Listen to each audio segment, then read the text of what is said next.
அருமையான கர்த்தருடைய பிள்ளைகளே, இந்த நாள் உங்களுக்கு மிகுந்த ஆசீர்வாதமாய் இருப்பதாக. பிலிப்பியர் 3ஆம் அதிகாரம் 12வது வசனத்திலே, நான் அடைந்தாயிற்று அல்லது முற்றும் தேறினவனானேன் என்று எண்ணாமல், கிறிஸ்து இயேசுவினால் நான் எதற்காக பிடிக்கப்பட்டேனோ அதை நான் பிடித்து கொள்ளும்படி ஆசையாய் தொடருகிறேன். இந்த வார்த்தையை வாசிக்கும் போது எனக்கே ரொம்ப சந்தோஷமா இருக்கு. ஆசையாய் தொடருகிறேன். ஆண்டவரை தேடுகிறதுல, அவரை பின் தொடருகிறதுல பவுல் ஆசையாய் ஆண்டவரை தொடர்ந்தார். நம்ம எப்பவுமே கர்த்தருடைய சமூகத்துக்கு வரும்போது ஆசையாய் வரணும். ஒரு வாஞ்சையோடு, விருப்பத்தோடு வரணும். கடமைக்காக வரக்கூடாது. இன்னைக்கு கடமைக்காக செய்கிற கிறிஸ்தவர்கள் உண்டு.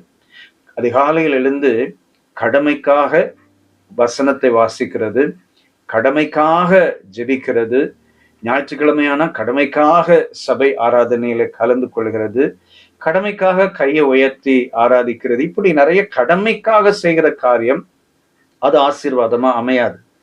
நமக்குள்ள வாஞ்சை இருக்கணும். எதிர்பார்ப்போடு, விருப்பத்தோடு, வாஞ்சையோடு, ஆசையோடு ஆண்டவரை தேடணும். அதனால்தான் ஆண்டவருடைய வசனத்துல வாசிக்கிறோம், முதலாவது தேவனுடைய ராஜ்யத்தையும் அவருடைய நீதியையும் தேடுங்கள், அப்பொழுது இவைகள் எல்லாம் கூட கொடுக்கப்படும்.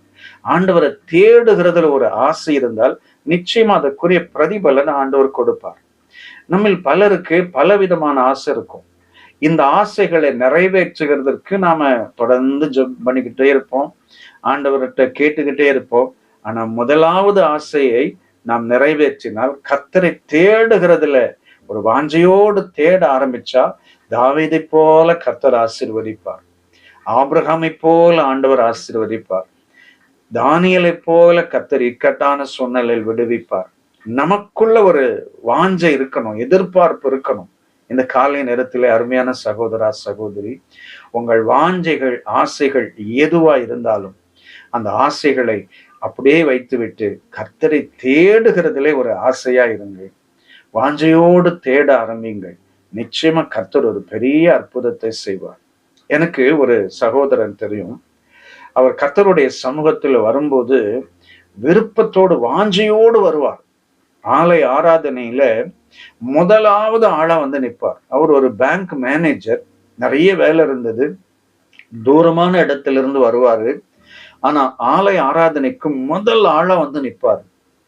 அவர் கடைசியில ஆலய ஆராதனை முடிந்து எல்லாரும் ஜெபம் பண்ணி போன பிற்பாடு அவர் ஜெபம் பண்ணிட்டு போவார். ஆண்டவர் அவரை பல மடங்கு ஆசீர்வதித்தார், பல மடங்கு உயர்த்தினார். நம்மளும் ஆசையா கர்த்தருடைய சமூகத்துக்கு போகணும். ஆண்டவரை ஆசையாய் ஆராதிக்கணும். முழு மனதோடு ஆண்டவரை ஆராதிக்கணும். ஆசையாய் கர்த்தருக்கு கொடுக்கணும். ஆசையாய் வசனத்தை வாசிக்கணும்.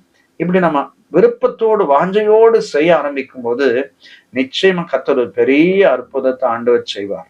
இந்த காலை நேரத்துல தேவன் மேலே ஒரு ஆசை வரட்டும். உலகத்தின் மேல அல்ல, உலகத்தின் காரியங்கள் மேல அல்ல, தேவன் மேல ஒரு ஆசை வரட்டும். அந்த ஆசை நம்ம வாழ்க்கையில பல காரியங்களை நிறைவேற்றும். நம்ம விருப்பத்தோடு, வாஞ்சையோடு ஆண்டவருடைய சமூகத்துல காத்திருக்கலாம். நிச்சயமா அவரை ஆசையோடு தேடினால், வாஞ்சையோடு தேடினால், இந்த உலகத்திலே நாம் எதிர்பார்ப்புதலுக்கு மேலாக, வேண்டிக் கொள்கிறதற்கு மேலாக நமக்கு கொடுத்து நம்மை நிறைவான நன்மையினால் திருப்தியாக்குவார். அப்படிப்பட்ட நன்மைகளை உங்களுக்கு தருவாராக. நீங்கள் குடும்பமாய், தனிப்பட்ட வாழ்க்கையோடு, சபையாய், வாஞ்சையோடு கர்த்தரை தேடுங்கள். நிச்சயமாய் கர்த்தர் உங்கள் வாழ்க்கையிலே பலத்த அற்புதம் செய்வார். சேர்ந்து ஜெபிக்கலாமா? வல்லமை உள்ள பிதாவே, நல்ல தேவனே, இயேசுவின் நாமத்தினாலே நாங்கள் நன்றி செலுத்துகிறோம். நாங்கள் அத்தனை பேருமே வாஞ்சையோடு இந்த நாளிலே உம்மை தேட, உம்முடைய சமூகத்தை நோக்கி பார்க்க எங்களுக்கு கிருபை தாங்க. இயேசு இரட்சகர் நாமத்தில் பிதாவே, ஆமென், ஆமென். God bless you. Amen.